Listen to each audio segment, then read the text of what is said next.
Okay. Hi, everyone. Hopefully everyone can hear me okay. I am Libby and I'm the marketing manager at youre events.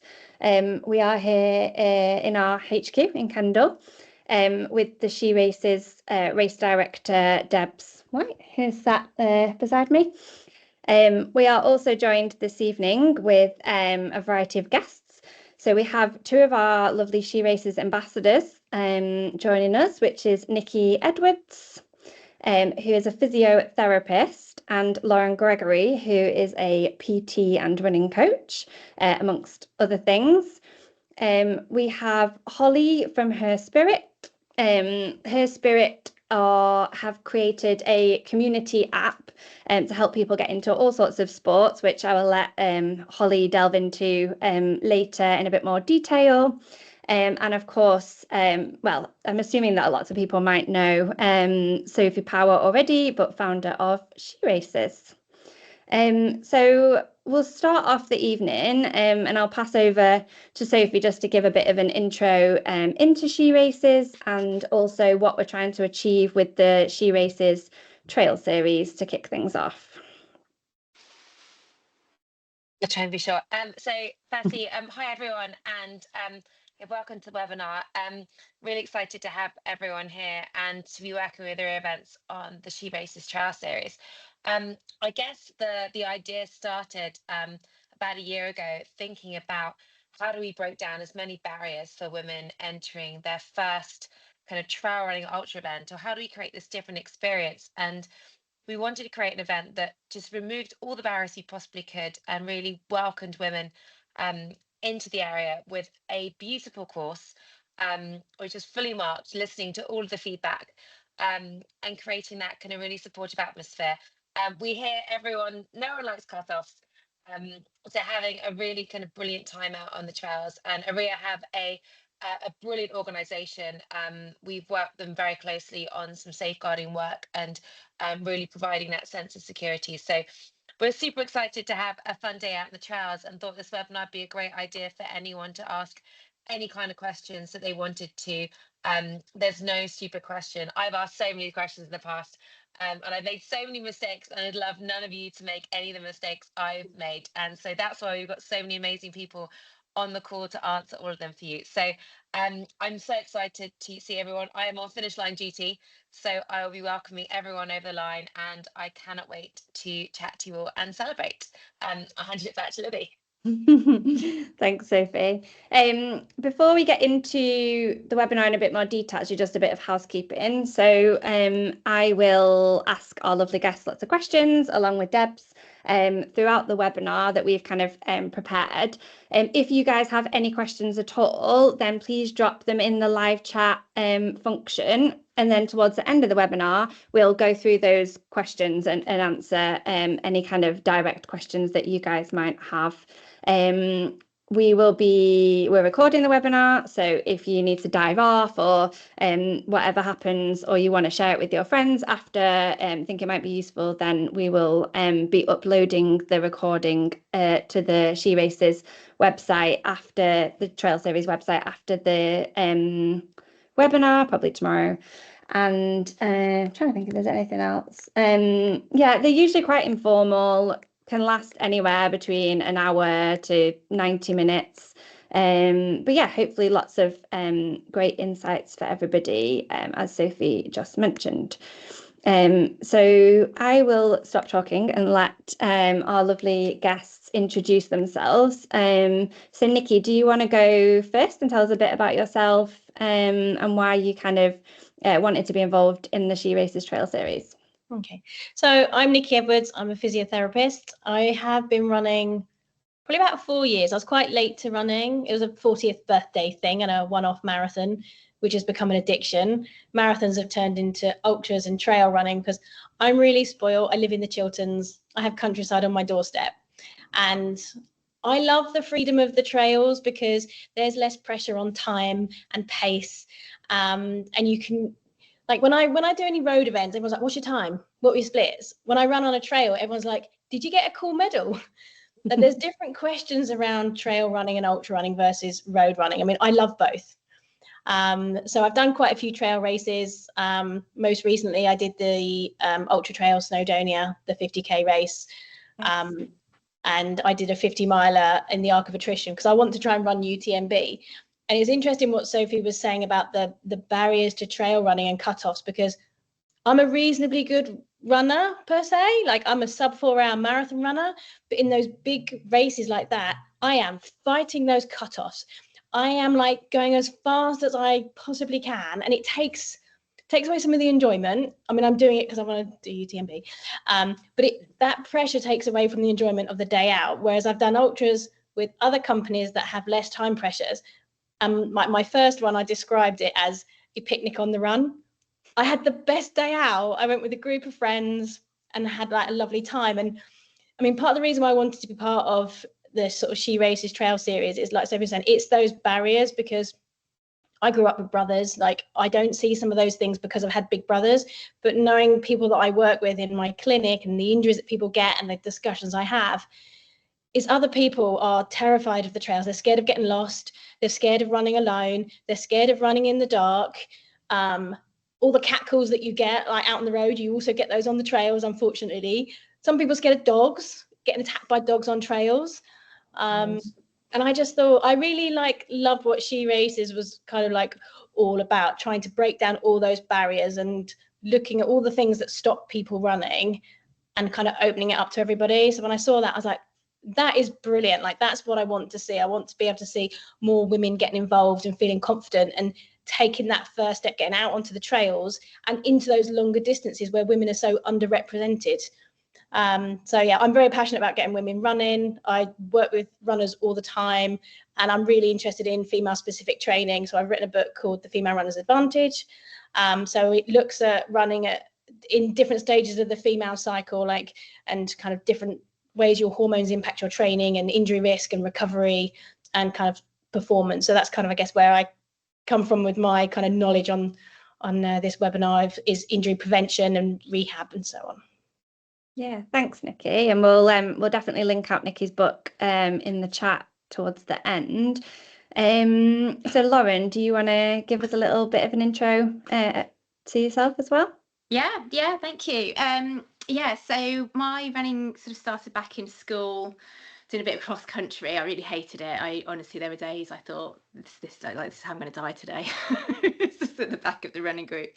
And then sort of went into my 20s. And actually, it was more kind of like 5 and the occasional 10K that I was doing. And then after I had my children, who are now 14 and 12, I sort of started to kind of venture a little bit into half marathons. And then I got involved in, it was actually a fundraiser that I was doing for a boy in America, whose mum was saving for a wheelchair van. So I wanted to kind of help the family out. So I thought I'd try and run an ultra marathon. So I did Race to the Stones. I did it over 2 days the first time. I've done it 3 times, but the first time I did it over 2 days. And we raised a lot of money, and they were able to get the wheelchair van. And it was meant to be just a one-off, but then I kind of got the real bug for ultra marathons in particular, but also mostly just, more importantly, just trail. It's so different. My background was very much road, apart from the occasional cross country in school. But yeah, sort of switching over to trail was a complete game changer, and I've never really gone back to road much other than my midweek runs.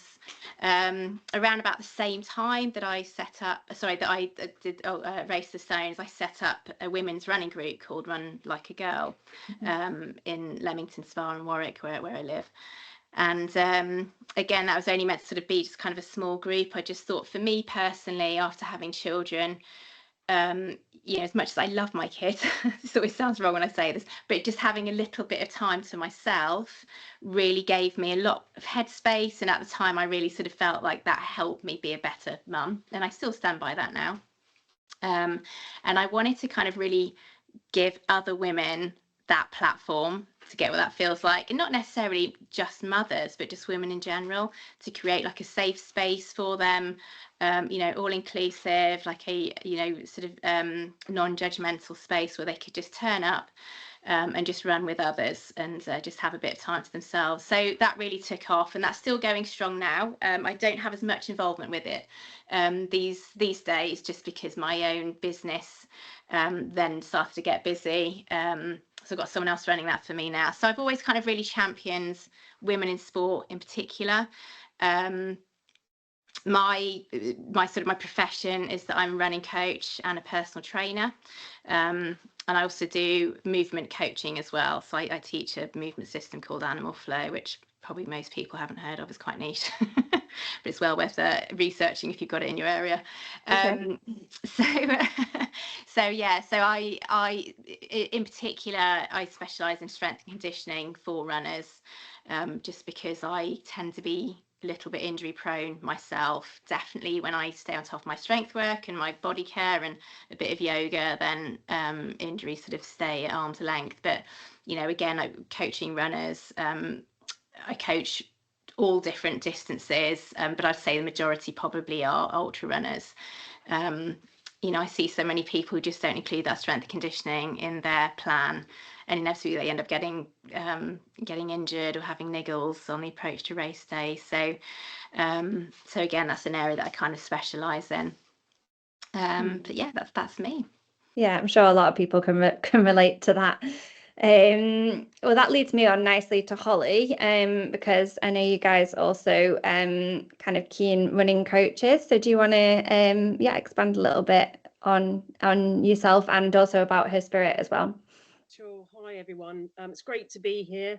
I'm Holly and I'm the co-founder at Her Spirit, and I'll talk a bit about that in a moment. But my first experience of being active was running. And I can't remember a time when I didn't run, and didn't run particularly seriously at school. I did the normal athletics bit, and then actually probably in my very early kind of 20s started doing half marathons and kind of never really looked back. And for me, running is my meditation. So I just love the act of running. So wherever I am, whatever I'm doing, I always take my run kit and I'll always run somewhere. But running on trails is just a whole other experience. And that's really the journey that I've been on. I think like a lot of people from kind of road running, because that's really what was kind of on offer. I've done multiple marathons. I think it's about 8 or 9 now. I'm not quite sure, but it's enough. And then started really ultra running a couple of years ago. And like everybody, when you start something new, you have lots of questions, lots of kind of novice things that you just don't know until you know. So it's been a really interesting experience going through that, learning and being new to a whole environment. But what I can say is that the whole ultra running community is as good as people say it is. I've had some brilliant experiences of some great friendship on the trails that have made challenging events really enjoyable and kind of really memorable. So I'm a massive kind of running fan and advocate. I've done lots of other endurance sports as well. So I've done a lot of triathlon, did my first Ironman 2 years ago. I feel like long distance cycling is hard work. I did Chase the Sun last year, so that's a couple of 100-mile kind of ride. So, but running's really kind of my home and the place that I'm kind of enjoying. So, and actually, Nikki, I've just attempted the Ultra Trail Snowdonia 100k. I got 60k in, but that's another story. Anyone can ask me about that kind of later. But I had the most amazing experience because of the people that were on the trails and the things that I learned kind of from it. So I love running. I started Her Spirit with my co-founder Mel 8 years ago, because my whole professional career has been around sports development, and increasing participation. I've sat on the Women's Sport Board and been on a number of different boards talking about how do you reduce the barriers for women, because the reality is the playing field is not level for women, and it hasn't been for decades, and it isn't actually changing very quickly. And if you look today, 2/3 of girls aged 16 drop out of being active, and they're becoming women in their 50s with multiple health conditions. With women in their 50s, and Lauren, you'll know this, Nicky, women are, 1 in 2 women are breaking a bone due to osteoporosis because they're not active or they're not doing that strength training. So Mel and I, we met at a very boring conference and decided we didn't want to be the two old ladies at the back of the conference that just moaned about what wasn't working. We wanted to try and create something that could work, and that's how Her Spirit came about. And essentially our mission is to try and inspire 1 million women to be fitter, stronger and healthier. And running, swimming, cycling, strength training, yoga, so the functional kind of elements are all part of our community experience. So you can download the Her Spirit app for free. You can join, you can connect your wearable, you can score points for being active every day. You get double points for strength because we think it's super important. Yes, exactly. And you can unlock and you can join other community members, other like-minded women at different stages of your journey. And we've had women who 2 years ago couldn't run 5K. And one of them is now on the journey to doing an Ironman, having done a 70.3 sort of only last year. So ultimately, we believe that women are completely awesome, completely capable, but there are just so many systemic and daily barriers that stop women. And that's really where sort of through Women in Sport that Mel and I met Sophie. And, you know, trying to change and reduce the barriers for women is really hard.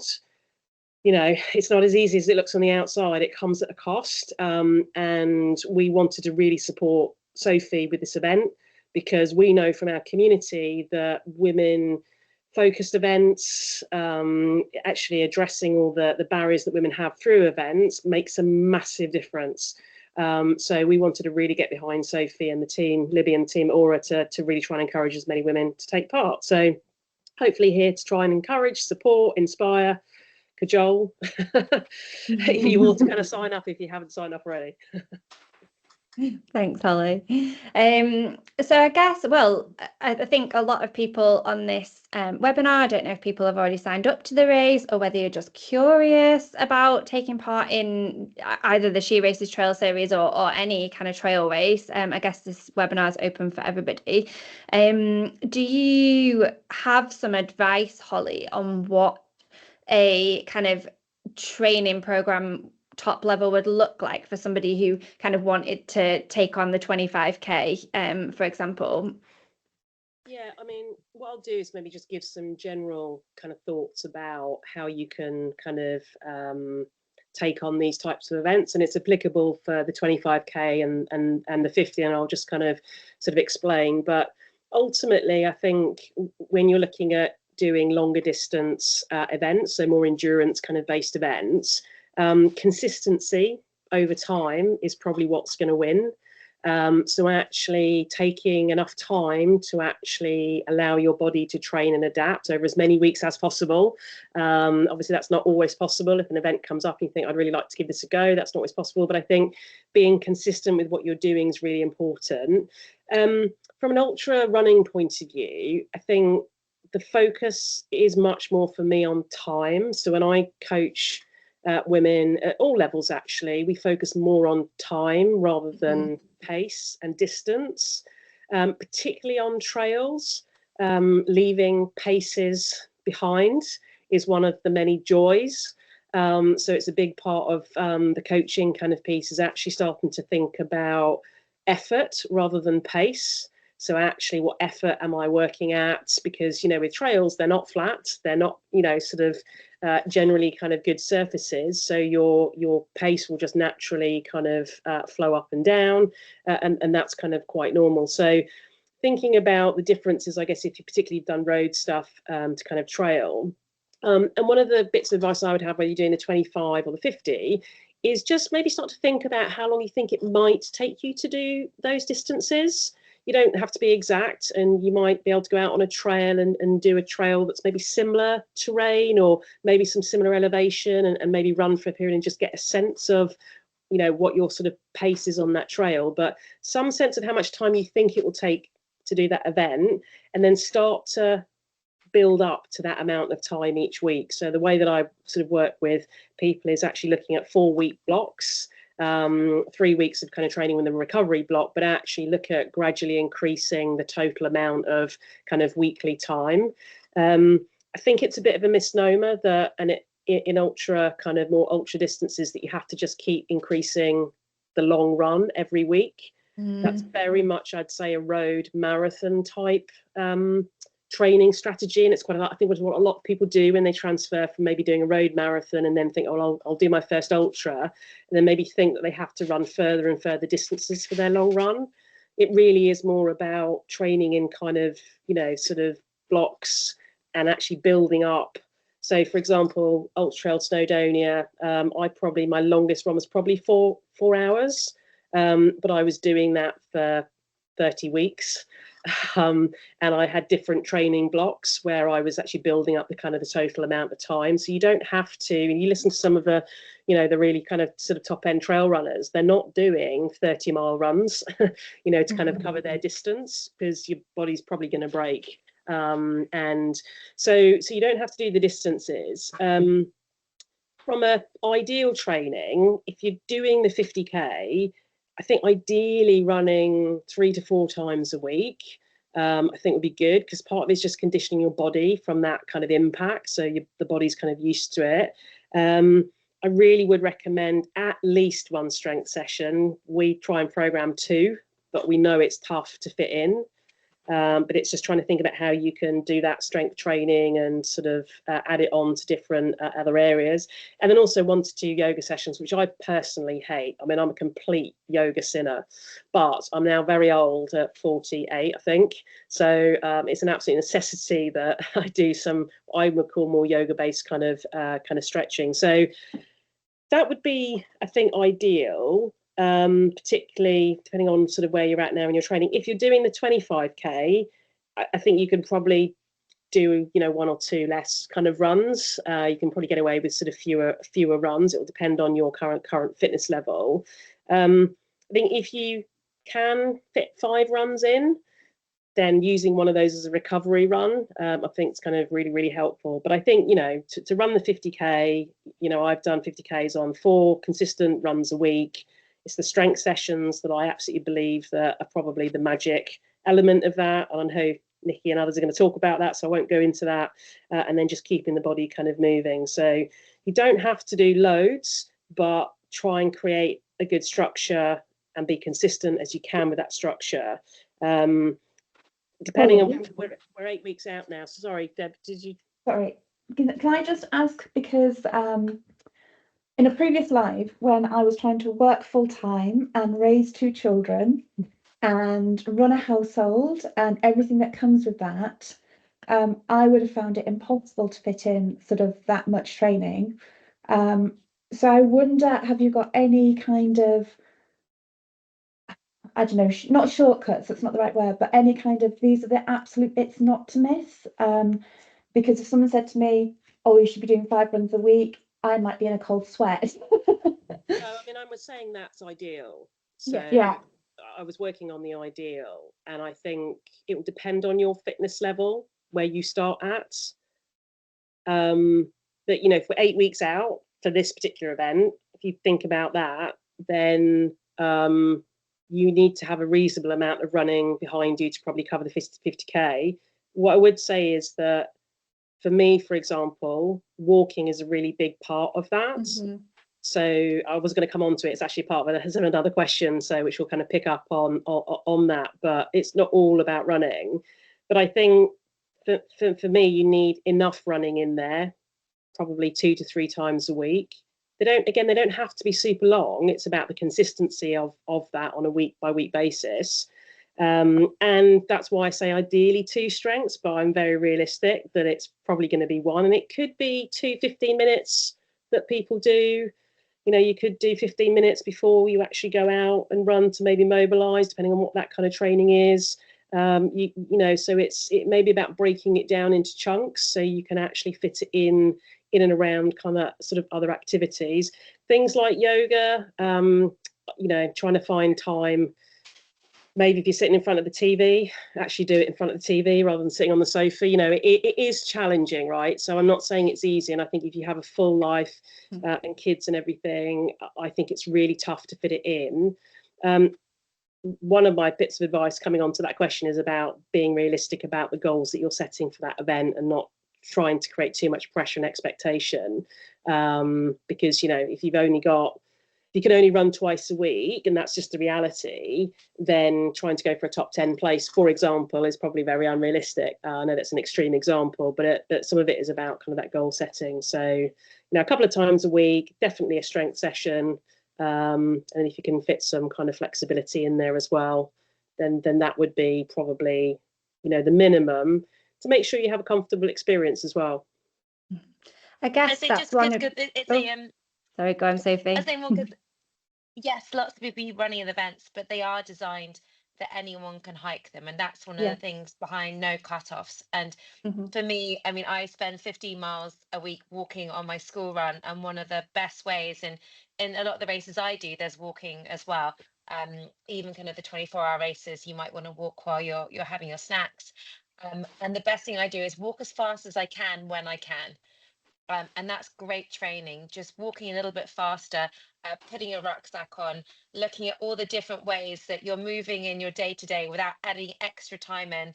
I mean, if I'm dropping the kids off somewhere, I leave the car there, run home or walk home and then pick it up later. But just looking at extra bits of movement all really add up, and doing as much of that in your kit and the trainers that you might be using them day to day, just so you can work out kind of those hot spots that might occur, or what happens, or how your kind of kit feels and your choice of clothing. So there's lots that you can fit into your life, but one of the best ones is when you're walking, walk as fast as you possibly can.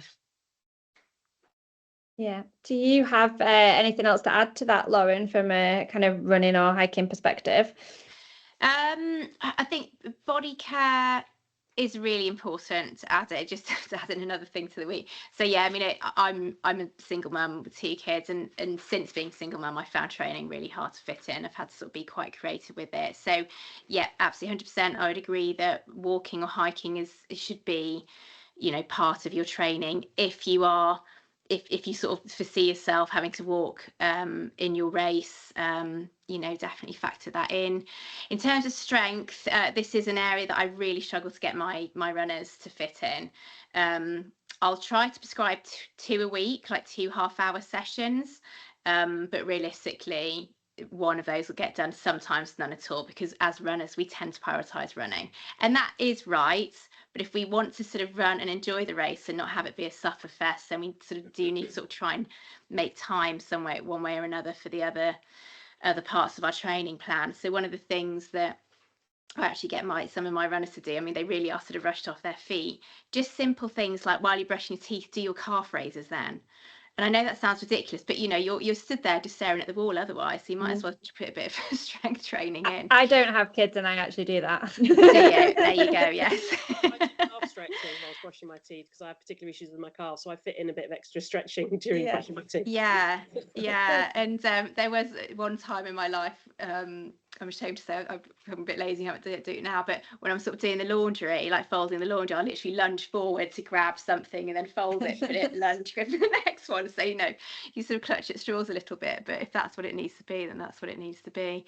But yeah, I do agree that hiking needs to go in there, and if possible, just get a bit of a stretch in. Yoga, stretching, Pilates.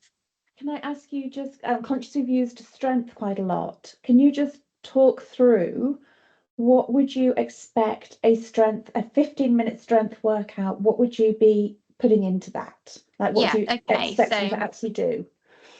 So sort of as a sort of your base moves, I would definitely put in a clamshell, which Nikki will definitely know because it's a physio favourite, isn't it, to prescribe clamshells for lazy glutes, which is sort of lying down and then opening your knees up, ideally with a resistant band, so it works the glutes, the bum muscles. Squats is another one, ideally with a little bit of weight, doesn't have to be a lot of weight. And the other one I would go for is sort of some sort of unilateral movement. So by unilateral, I mean working each side independently, because when we think about what running is, it's a series of one-legged balances, right? So, we naturally, as humans, we have one side that's more dominant than the other.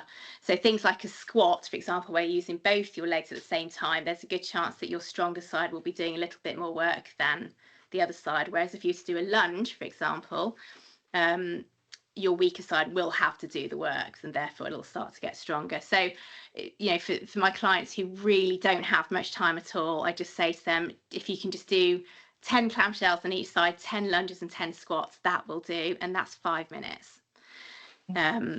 You know, and you can sort of like fit that in, hopefully sort of some point in the day. If you've got more time, then there's a lot more that you can do, for sure. You know, ideally I would put into 30 to 40 minute sessions per week, and they would also include balance work, so using core muscles as well, but again, those single leg holds. And then on top of that, I'd put in plyometric. So plyometric is short bursts of explosive movement. So again, when you think what running is, a short burst of explosive movement. So by training our muscles through plyometrics, it just helps to reinforce all of our shock absorbers, so ankles, knees, hips. It helps to sort of reduce or even prevent injury, but it also helps us to perform a little bit better as well. So it gives us that extra bounce, particularly when we're on trail, when, you know, compared to road, where you're sort of probably just sort of striking one foot in front of the other. It's quite a linear way of running. You get on the trails, there's a lot of lateral movement. You might be jumping over tree roots or rocks. It's uneven. So kind of working that strength into the ankles is really important to hopefully prevent any sort of rolled ankles or anything like that. So there's a lot that you can kind of go out in strength work. And I'm a bit of like a kid in a sweet shop when someone comes to me and goes, right, I want to get strong, and I've got 2 free hours in a week, and I'm like, oh my god, this is amazing. I was like, right, we're going to do balance, plyometrics, but the reality is that most of my clients don't have that time, so in which case we strip it back, and those are the basics that I get them to do. And just to give it a plug, because it's completely free on the SheRACES app, there is 20-minute strength for runners. If you do have 20 minutes, it's with myself as the person doing the exercises with our physio. So it's a physio-led kind of strength-based program, which will give you the basic kind of moves. So it's a really, really great. You can do that video a couple of times a week if you can, or just once, and people will just keep doing it until they go. And there's also 15 minutes express strength for all of you ladies that just don't have the time. And again, it's all about functional movements in our strength training. We also have something called Couch to Kilos, which is people starting from zero strength training and kind of want to build up. So it's all completely free in the SheRACES app at the moment. So sign up. And give it a go. What I would say from a physio perspective in terms of injury prevention, strength training is key. Like for me, for everybody, it's a non-negotiable. Like if you're lacking time, you need to drop a run and do the strength training, because that's what most runners lack, and that's what leads to injury, especially on trail running with that uneven terrain. Strength is even more important. I mean, it's very important in road running as well, but if you're tight on time, I would rather you run twice a week and strength train once a week than try and run 3 and drop the strength. It will prevent injury. It will enhance your performance. So I always say to like all my runners that I coach, because I coach as well as physio, that's your non-negotiable. It's really, really important. It doesn't have to take a long time. Like if you have access to a gym, brilliant, because actually heavy lifting is really, really beneficial, especially for women, especially if you're perimenopausal or beyond, when your hormones are changing. You really do need to lift heavy. But like the others were saying, you can do it at home. You can put a backpack on, stick a load of books in, and do step ups onto your steps. You can, you know, hike up and down the steps 5 times consecutively. So that's going to help with building up the strength for getting up and down those hills. And I appreciate it's really busy with family. I've got 2 young children, trying to run a physio business that's like mental. But I would really say, please don't neglect the strength training. It will make all the difference to prevent an injury, and it will enhance your running performance. It's the secret sauce, ladies. You've heard it here tonight. Strength is definitely the secret sauce. And interesting enough, when I review my old Trail Snowdonia, I was perfectly fit enough. I had a gut issue actually, but I'm going to go back and do it again next year, and I'm going to drop a run and increase my strength training. That was my kind of resolution from that. So I definitely think that it's the next kind of panacea, everyone. Yeah, it's good for your bone density, it's good for your muscle mass. It's really, really important, especially perimenopause and beyond. Yeah, well, I was going to say, Nikki, are there any kind of common injuries that you see in females specifically in relation to running that people should watch out for, or that the strength training will specifically help with? So I tend to notice in female runners, we get a lot more tendinopathy issues, so Achilles tendinopathy, plantar fasciitis, again, especially once you get to kind of 40s and beyond, because again, changes in hormones, inflammation, tendons tend to be more impacted.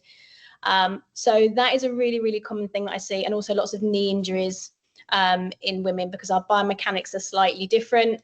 And again, because we tend to lack doing the strengthening work. So I tend to find making sure that you've got good footwear. Like, you don't have to spend crazy money on shoes. Like, don't fall for the hype. And don't just like choose your shoes based on like what's your favorite color or what your best mate's wearing.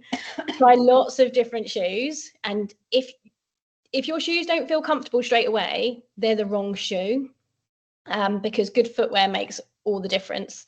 And yeah, just making sure that you listen to your body as well, because so many people like push through niggles, and you know, when you're training, you're going to get a few aches and pains, you can get a little bit of muscle soreness, and that is totally normal with training, because if you're not stressing your body, it has no reason to adapt. So it won't change if you don't stress it. So if you're going out walking or running and you feel nothing's changing. So you do need to feel a little bit of something. You need to feel like you're challenging yourself. But if you're starting to get pain that's kind of more sharp, or that lasts for sort of more than kind of 48 hours after a session, then that's a sign that something's wrong, and you don't want to ignore that, and you're better off getting advice sort of sooner rather than later. But yeah, the most common things I definitely see in the women are the tendon issues, plantar fasciitis, Achilles tendinopathy, and knee pain. And a lot of these tend to be overuse injuries, so trying to do too much too soon. So if anyone's on here and they're like, oh, we've got 2 months to go, and oops, I haven't started yet, and they try and do too much too soon, then these are the type of issues that crop up. So it's building up your training slowly. And it's a bit like Holly was saying earlier, like sometimes you might follow a plan that's designed for the road, and it's increasing those longer distances too fast. And I love what Holly was saying about training for time, not for distance or speed. I do all my training by time.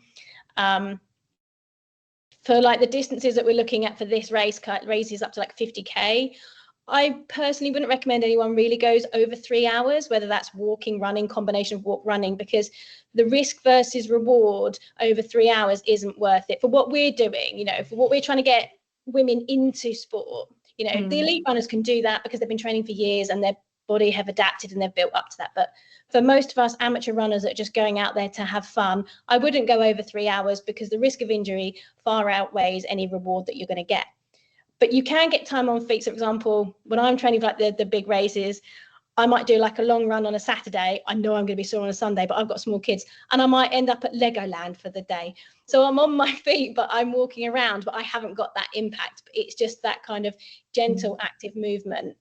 But the other big thing that I see that causes injury is not resting, because again, social media really frustrates me with the run streaks. I'm sorry if anyone on here does a run streak, right? It's not big, it's not clever.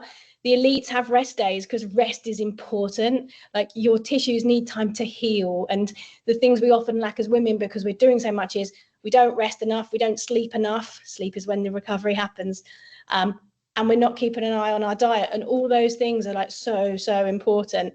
So it's making sure that a rest day is a rest day, because like, active recovery is promoted so much. So on someone's rest day, they're like, yeah, I went to like a spin class and a yoga class. I went, that's not rest. No, I didn't run. I'm like, no, but you did a spin class and you did a yoga class. Like, on like your strength or mobility day, that might be, yeah, you gym and you yoga, brilliant, but not your rest day. Your rest day is a rest day. Yeah. So making sure you incorporate those as well, especially, again, I go on about the perimenopause and beyond, but because a lot of us women are that age getting into trail running, it's that kind of freedom, like Lauren was saying, the headspace is so important at this age. Kind of get escaping the kids. I love mine too, Lauren. I do, but I do like my escapism. So I lost my train of thought now, but yeah, incorporating the rest days and having that recovery as well. Yeah, it's so important, the recovery, isn't it? And I think, do you have, maybe as a question for you, Lauren, but any other tips around recovery that isn't necessarily just like recovery of movement, but is there anything else that people can do to like aid recovery on rest days, kind of in a practical? Yeah, I mean, for me, I think recovery, yes, absolutely, recovery days are really important, but also recovery after a run on your training days is also important. So the main thing I would say is sort of your nutrition, and I am qualified in nutrition, but my qualifications aren't up to date, so I tend to sort of step away from that a little bit and just kind of point people in the direction of people who actually know what they're talking about. But in terms of sort of day to day, you know, making sure that you're getting plenty of protein and carbohydrates back in you, you know, getting that energy. So your recovery starts the second that you get home. So, you know, that should be rehydrating, getting some protein in you, whether that's in the form of a protein shake or in your food, you know, good quality restorative sleep, which I know is not easy, particularly when you're a parent with young kids. Well, mine are teenagers and they go to bed later than I do. So it doesn't get that much easier when they're teenagers. But yeah, there's that. And then I actually really rate magnesium as a recovery aid, either in the form of bath salts like Epsom bath salts, or spray, or taken as a tablet, because it helps muscle repair, but also really helps you sleep, which in turn gives you energy. And like Nikki was saying, your recovery happens during your sleep. So if you can get the best quality sleep possible, then it makes sense to kind of turn your focus to that a little bit as well. And yeah, so, you know, as I say, that for me, that would start as soon as I've finished the run. But then actual recovery days, as in rest from running or anything that I would say that's high intensity or high impact, I think a walk is fine. I think it's a good thing to do. Sometimes it can help, especially after long runs, and, you know, it can help just to kind of loosen off the legs a little bit.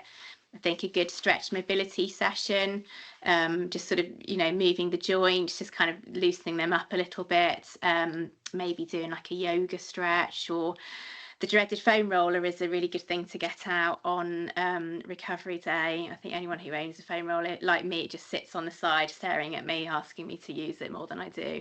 When I do, I'm like, oh my God, it's like giving birth. It's so painful. But then you know, it is a really good thing to do. So, you know, there's lots we can do to help ourselves with recovery. But again, I appreciate that time doesn't always necessarily allow that if we've got a hectic lifestyle. So I'd think if I had to sort of whittle it down to three things, for me it would be nutrition, hydration, and sleep would be the three sort of key points that I would work on. And then if you can fit all the other stuff in, then great. Just on the time. And what about nutrition on the trail? So actually when you're running rather than when you get back in. So I know lots of people will do, you know, the protein as soon as they get back home. What would you recommend they actually eat when they're out on the trail? What do you take with you? What's your go-to snacks? Yeah, so for me personally, I use a lot of Voom, which is sort of energy gels and drinks. I actually, so nutrition for me, so one of the reasons I steer clear of advising too much nutrition is I come from a background of eating disorder. So I was heavily bulimic when I was 14, and it's sort of continued into my adult life. And whilst it's kind of at bay now, it tends to linger and lurk a little bit. So eating for me is quite difficult on the trails, and it has, you know, it has sort of broken races for me in the past. I'm better at it now because I found what I do enjoy. So Voom is really good, and I'll also put carbohydrates into my drink as well. So Voom do a drink, but it's equivalent of things like Tailwinds. I think most people have heard of Tailwinds, and I'm sure there's others out there as well. So it's quite easy to kind of sip and get your energy back in you while you're on the go. A lot of sort of like race fuel, running fuel, can be quite sweet because it's obviously very high in glucose. I personally don't have much of a sweet tooth, so I can only have a limited amount of Voom bars before my teeth start getting like itchy and horrible. So I quite like savoury snacks as well. So I'll always take out a bag of nuts with me. Sometimes I'll have a little bit of biltong or something like that. It's quite nice. Mini cheddars for the win, love those. Or a packet of ready salted crisps. Yeah, I mean, I'll sort of take all sorts out with me. It's a really hard one because everyone's so different. You know, everyone's got different appetites. Some people like sweet stuff, others prefer savoury.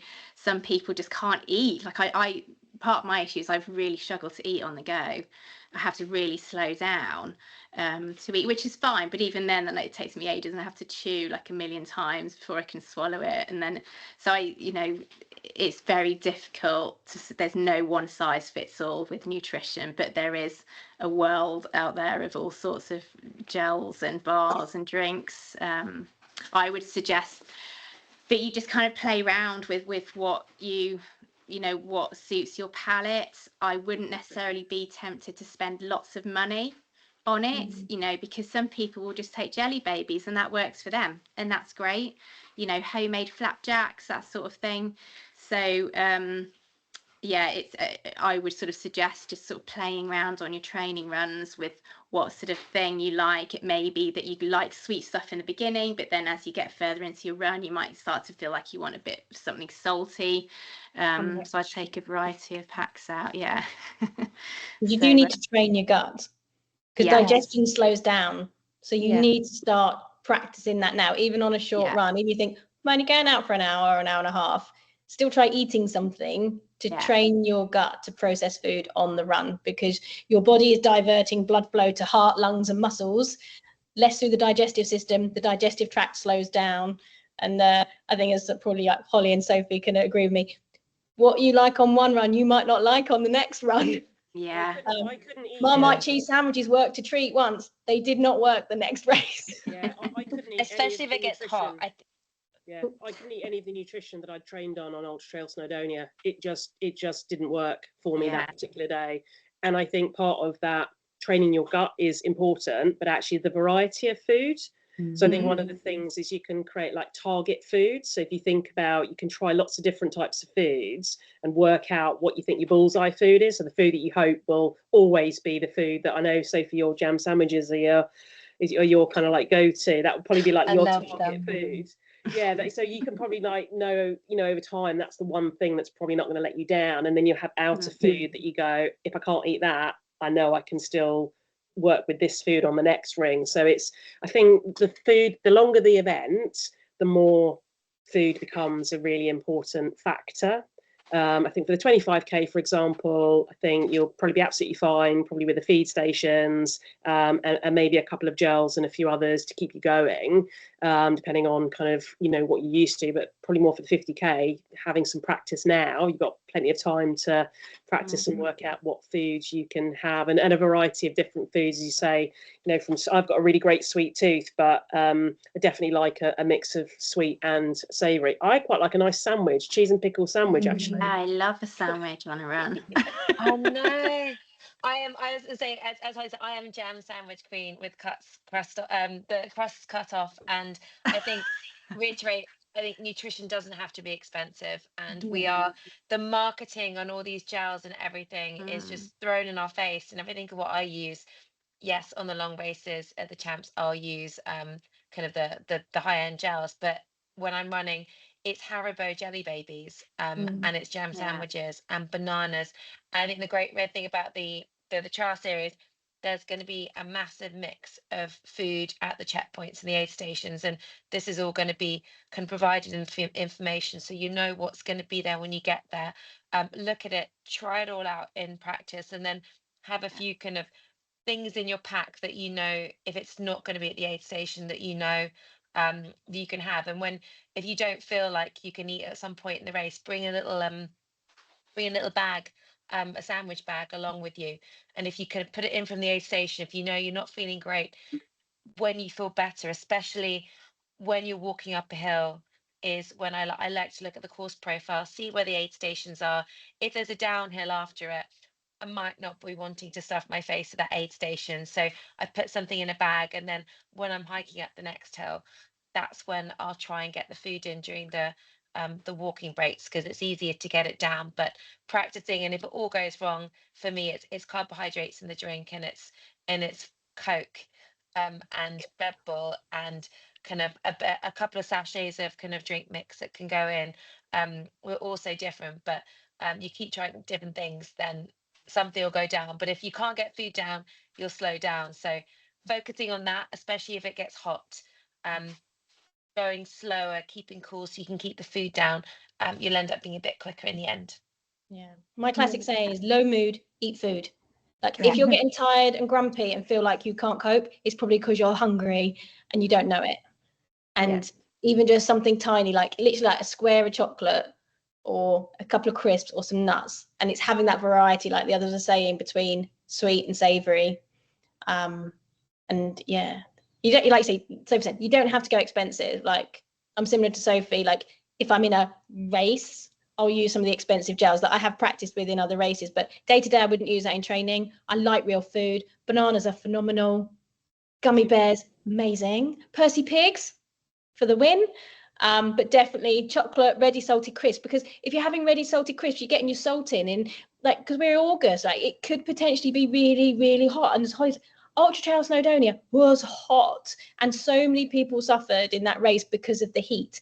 So many people ran out of water. So I mean, this race is going to be brilliant. It's going to be well stocked, but just making sure you've got your water with you, like be prepared to carry that water. Because some people are like, oh, I don't want to carry a litre of water, that's a kilo.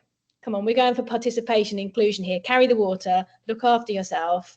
And yeah, putting the carbs in, like the Tailwind or the Voom or any other equivalent, because those things aren't as expensive as the crazy gels, but can make a really big difference to whether you enjoy it or not. I would add to that as well, just make sure you test out any caffeine, like if you're sort of planning to take any caffeine, which is quite commonly found in sort of running fuel. It doesn't always sit well with some people's tummy. So definitely test that in your training. And my other tip would be to take some indigestion tablets in your pack, because it's actually not that normal to run, like eat while running. As much as we might condition and test our stomach, your digestive system at some point could sort of go, oh, this isn't normal. I get a lot of heartburn, so I always take some indigestion tablets with me. I actually once ate a fajita halfway through an ultra marathon. It was the biggest mistake I ever made in my life. The heartburn was like indescribable, and I was desperately asking all the checkpoint volunteers, anyone got an indigestion tablet? Luckily, one lady did have some. So yeah, don't eat fajitas in the middle of an ultra marathon is my top tip. Mine was chorizo and fennel sausage roll. That was a big no-no. Oh, what? Sorry. Chorizo and fennel. Oh, that sounds quite nice otherwise, but not in a race. Yeah. We just on the aid stations, I guess, at the SheRACES Trail Series specifically, we will get that uploaded to the website, but across all our events we have a like massive mix of sweet and savoury kind of real food. So we don't unless we have a specific brand in attendance at a race, we wouldn't really stock sports nutrition. So it will be things like sandwiches, cakes, sweets, all that kind of fruit, nuts, crisps, your kind of normal supermarket food, like we were saying before, that will sustain you on the trails. But we'll get a full list of the actual food that's gonna be there, so you can practice in training for that. Libby, can I just answer Dawn's question, because she's asked how do you know how many carbs you're taking if you eat food instead of a gel, which obviously tells you kind of how much it is.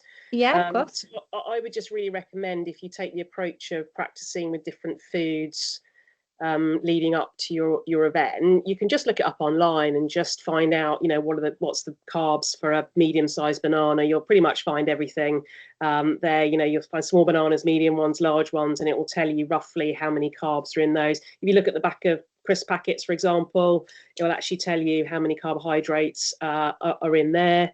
So most items you probably will be able to find out, but if you do that research before, then what I do, for example, is work out, okay, how many carbs an hour am I trying to get in, and how am I going to get those carbs in? So I might then say, well, I'll have a banana and I'll have 2 pieces of Voom, because I use the Voom stuff as well, Voom bars, and then I'll have something else. I try and create a bit of variety in my kind of snacking sort of regime, but roughly know that it's going to cover me with enough carbs.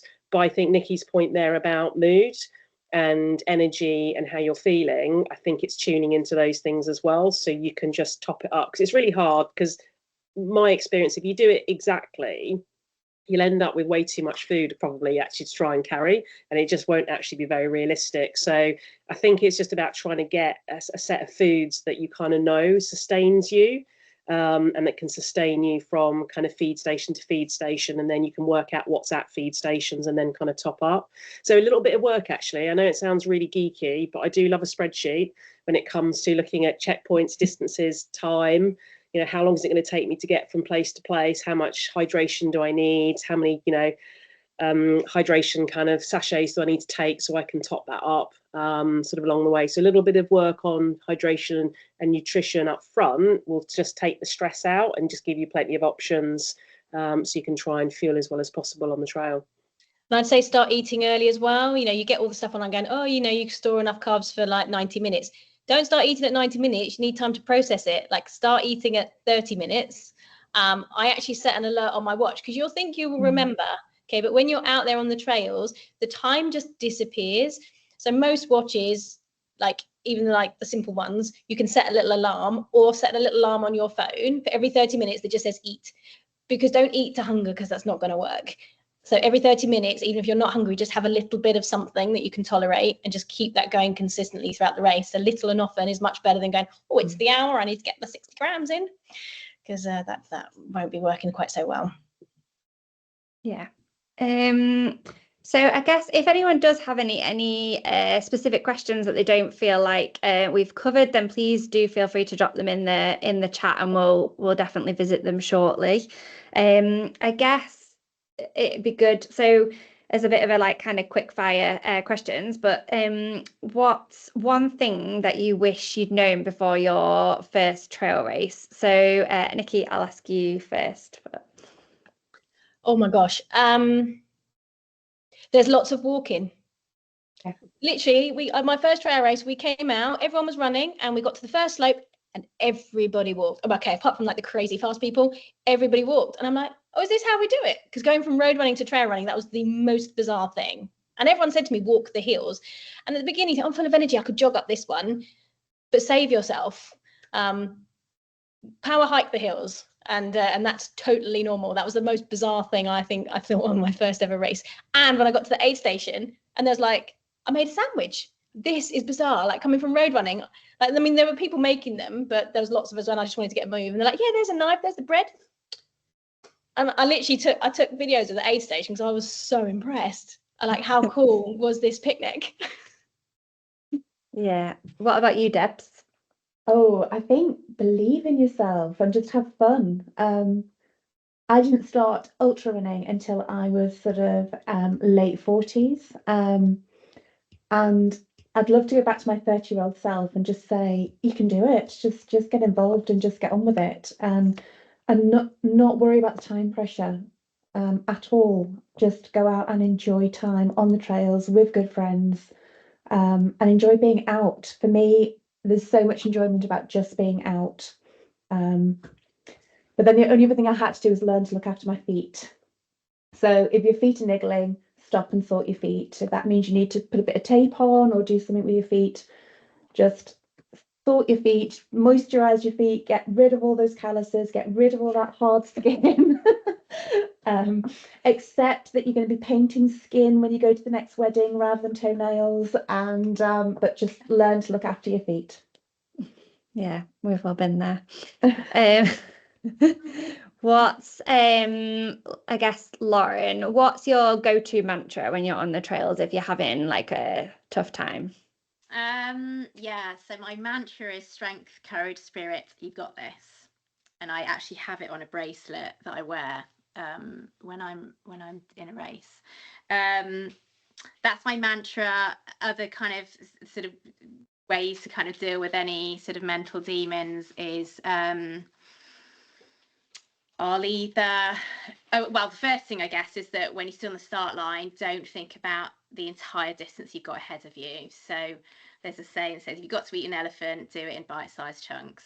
So in other words, when you're facing something that's so impossibly big, if you take it in small bite-sized chunks, you will get there in the end. So me personally, I will just sort of try and get through the first 5K. So I think, well, that's a park run. And I use that 5K just to sort of settle into my groove a little bit, you know, check that I've got kind of everything that I need, feeling good, yet not running too fast, or because sometimes you kind of get caught up in that start line frenzy and then you're like blowing up at 10k. And then I just try and take it checkpoint by checkpoint, because the volunteers at the checkpoints are always so lovely and so encouraging and welcoming. So I always really kind of cherish and look forward to getting to a checkpoint, because you know, even though I'm 46 years old, I quite like being praised like a child. If I get a well done and a cheer, that goes a long way. Yeah, and the other thing is, I don't know if anyone's familiar with the Chimp Paradox, which is a fantastic book. Sort of, well, I'll give a very quick summary for those who aren't familiar with it. It was actually written for business, but it did also apply to athletes at the time, but really kind of just applies to life. So talking about sort of that part of that has that part of us that has like really high emotion. So a bit like a chimp, everything's really extreme. There's no kind of middle ground. So you're either really excited, really angry, really sad. And it's learning to kind of like embrace your chimp rather than fight it, and just learn how to talk to it and nurture it. My chimp's called Gloria, and sometimes Gloria can be great and she can sit on my shoulder and take it all in and love the scenery and love life. Other times she can just be whispering in my ear going, you're not eating enough, or you don't belong here, or, you know, move faster, or something like that. I've learned to kind of talk to Gloria now, and I do literally talk to her out loud. So if you see me on the trails talking to myself, it's not me I'm talking to myself, it's Gloria. It's on my back having a word with her, and I'll just say to her, we've got this, it's fine, we're okay. You know, I'm doing body scan is a really good thing to do. Every few minutes, every 15 minutes or so, check top to toe. So, you know, going back to what Debs was saying about feet, any sort of hot spots or any areas that don't feel right, try and get to those as quick as you can. You know, how's everything else for you? Sort of low on energy, maybe you need some food, are you thirsty, have a drink, is your head starting to go? Stop, take it in, take a deep breath, you know, look around you. That's why you've entered the races, because we were going to be racing in an incredible playground in the Peak District. So yeah, I really believe sort of staying on top of your mental game is every bit as important as staying on top of your physical training game. So sorry, that was a very long answer to. So strength, courage, spirit, you got this was the answer originally. It was all very, very useful, and I guess that's the benefit to, or kind of what we wanted to achieve as well with the no cutoffs. Like, there is no time pressure. So if you do need to stop and sort your feet out, or like you say, you know, sit down for a minute so that you can eat a sandwich or whatever it might be, then you have the time to do so. Holly, do you have any kind of wisdom mindset tips for people embarking on these races? I mean, I think one of the things is about event choice, and kind of, I think the more you can feel connected to an event, I think you'll sort of really engage with that whole experience. And I think if you've chosen that event for a reason, and look, the Peak District, I'm about an hour away from the Peak District. It's the most beautiful. It's one of the most beautiful places in the country. I think there's 3 or 4, and I think the Peak District is one of them. I've run quite a lot of that route. It is brilliant. It's going to be, it just, for me, I'm just excited because it makes me feel like a kid, because it is like a, you know, it is very runnable. There are some sort of some hills in there, but they're not massively steep, so it's all going to be kind of within our kind of gift. So for me, I've already started to engage with that event and started to think about how I'm going to feel, what are the moments I'm going to enjoy and look forward to. I've already decided, because there's no cut-offs, that I am going to sit down. Hopefully there's a cup of tea, or if not, I'll have Coke, but actually have a sandwich and enjoy that sandwich and eat it and look at the view. So for me, part of it is just kind of engaging with the event, where I'm going, thinking about that kind of experience. And actually, when it gets hard, I'm going to return back to that and remember why I chose that event and why I wanted to be here. And obviously, why you choose these events is just really important. You know, we SheRACES, we always talk about your why.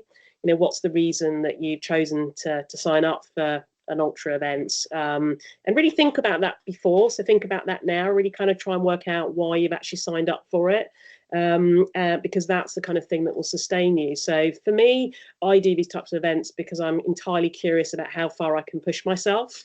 And I have to remind myself, when I'm halfway up another mountain in Snowdonia, when it's really hot, thinking, what am I doing here? You know, looking at another climb, and have to remind myself, I made the choice.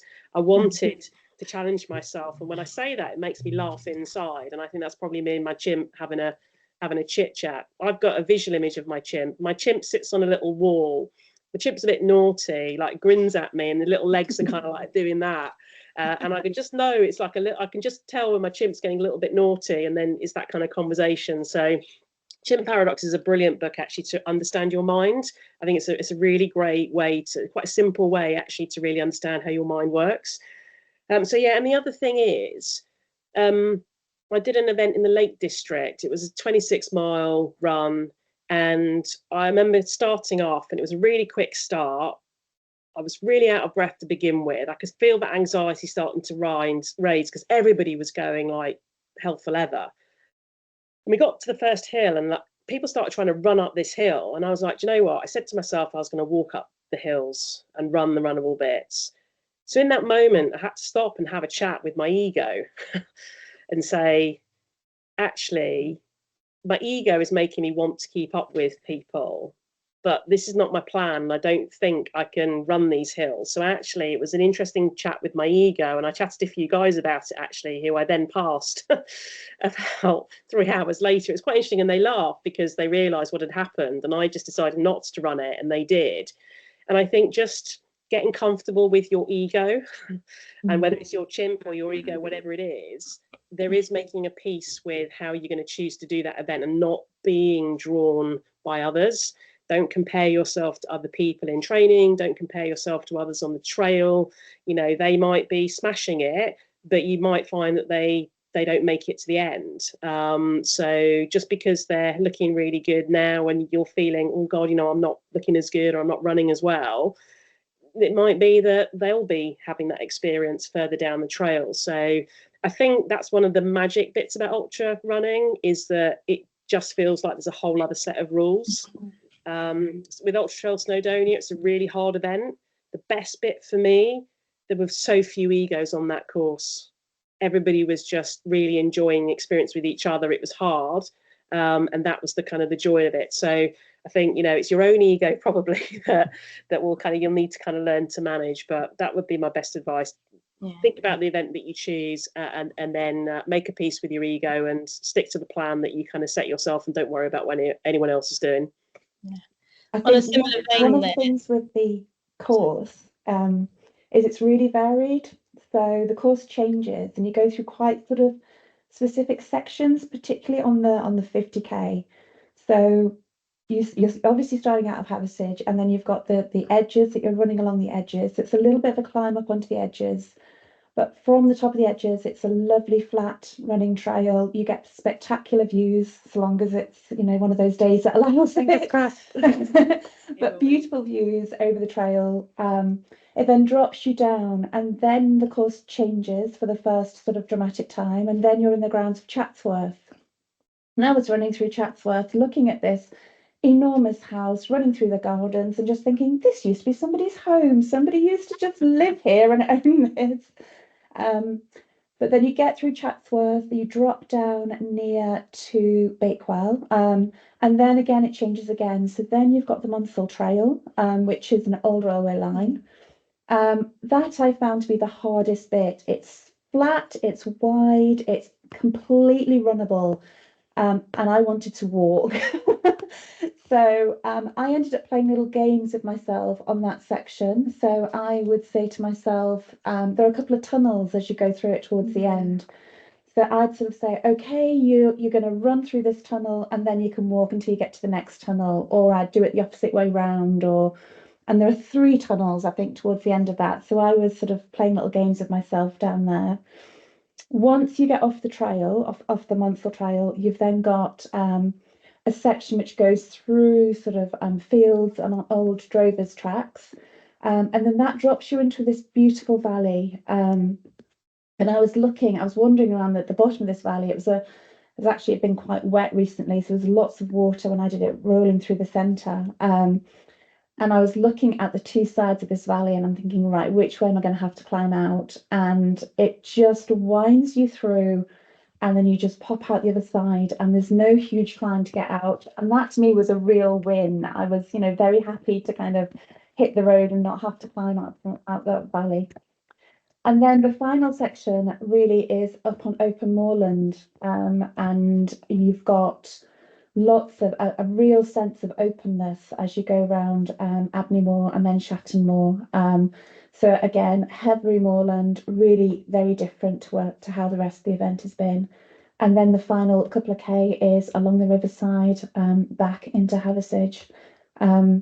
So it is really varied, and I think that's one of the absolute joys of the course is whatever section you're on, it won't be that way forever. It is going to change, and you can really see yourself picking through that journey as you go.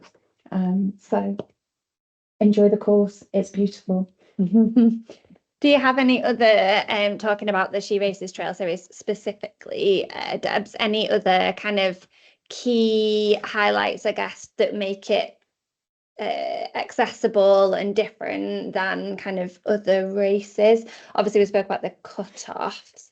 Yeah, I think one of the things that puts lots of people off is having to navigate.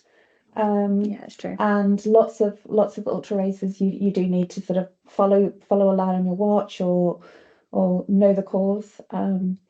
So I think, you know, having it fully flagged just takes all of that away. I would still personally put the route onto my watch, and you know, I always do that heading out. So I have got a backup with the best will in the world. Sometimes people move flags, and obviously we'll be doing our utmost to make sure that doesn't happen. So as a backup, I would always have the route on my watch.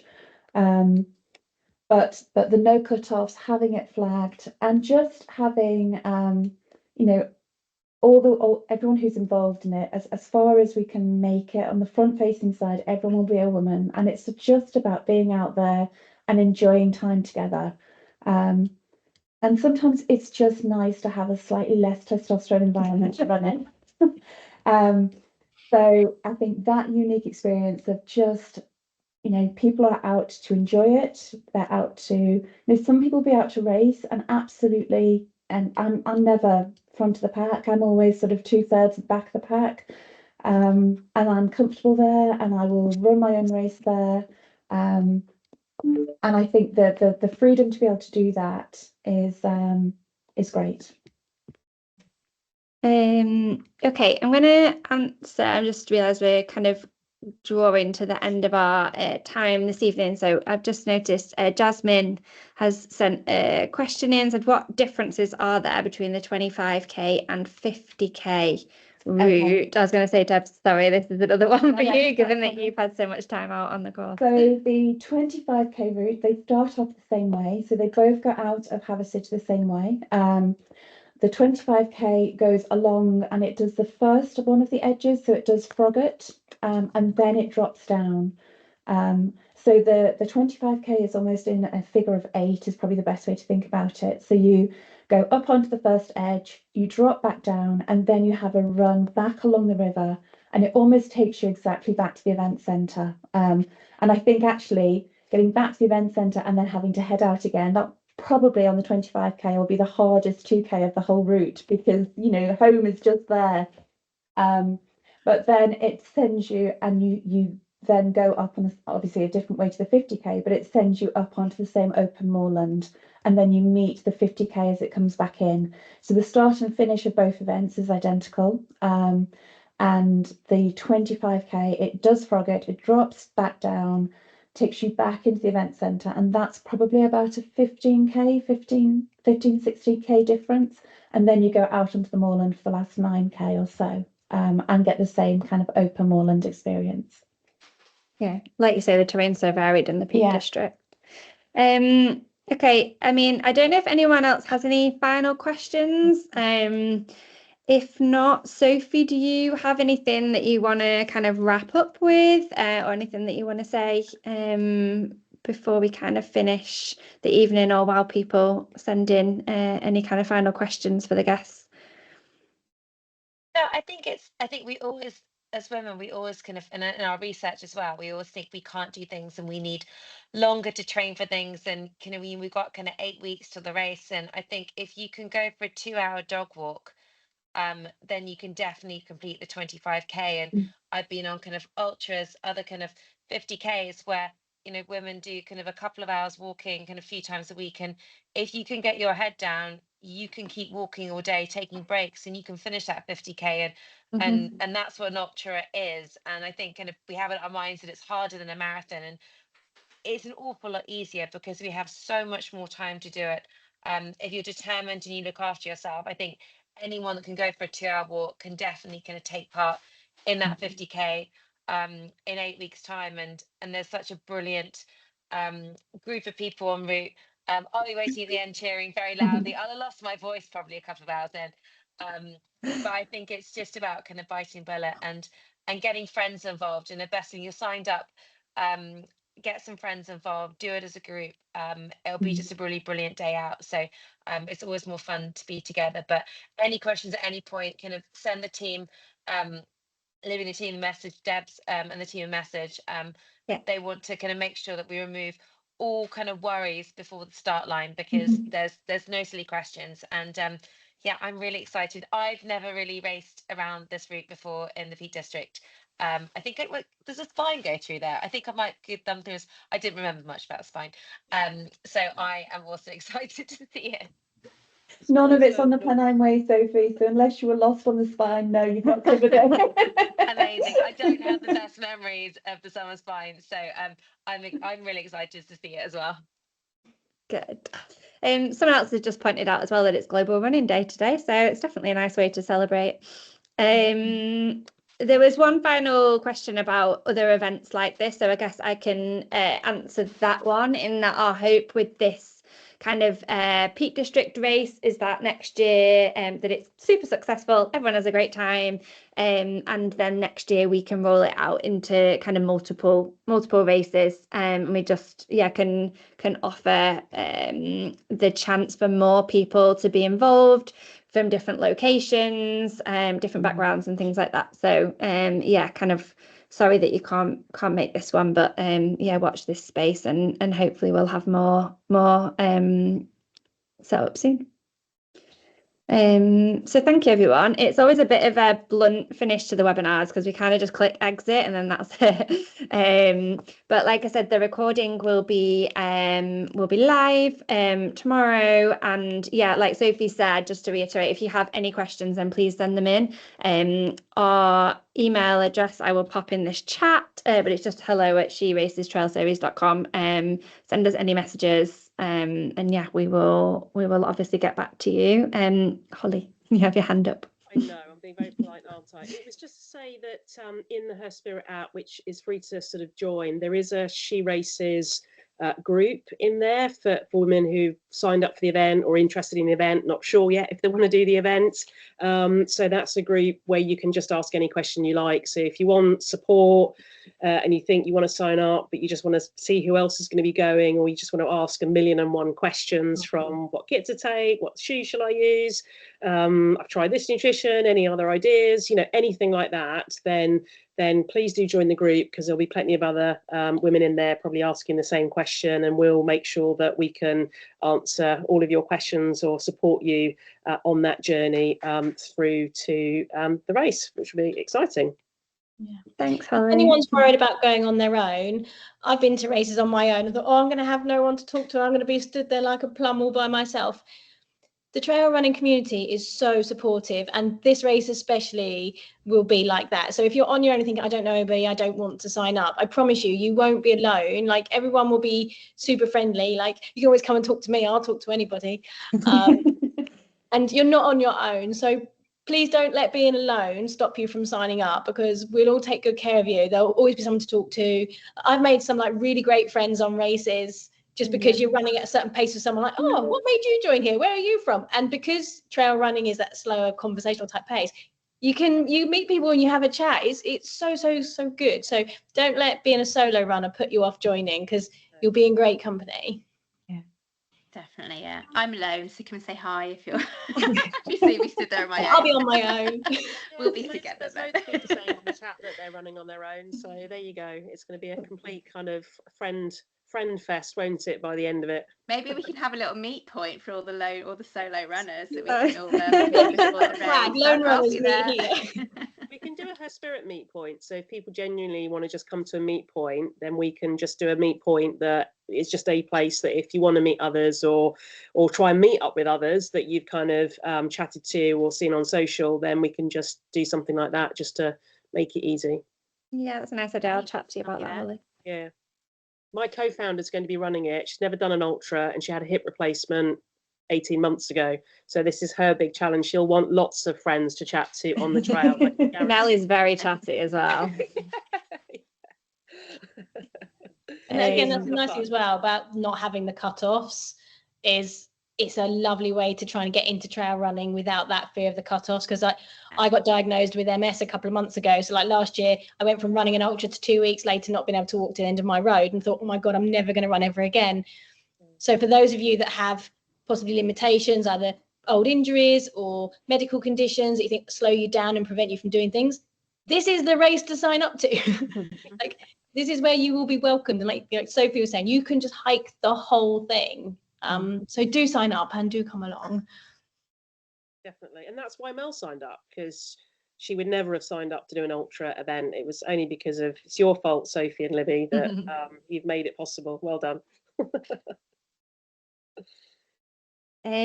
Cool. Okay. Well, thanks everybody, and thank you so much for your time. Like I said, any questions, let us know. And yeah, look forward to seeing all of you hopefully in August. Thanks, guys. Thanks, Thanks everyone. so much. Thanks for having us on. See you in August. Take care all. Bye.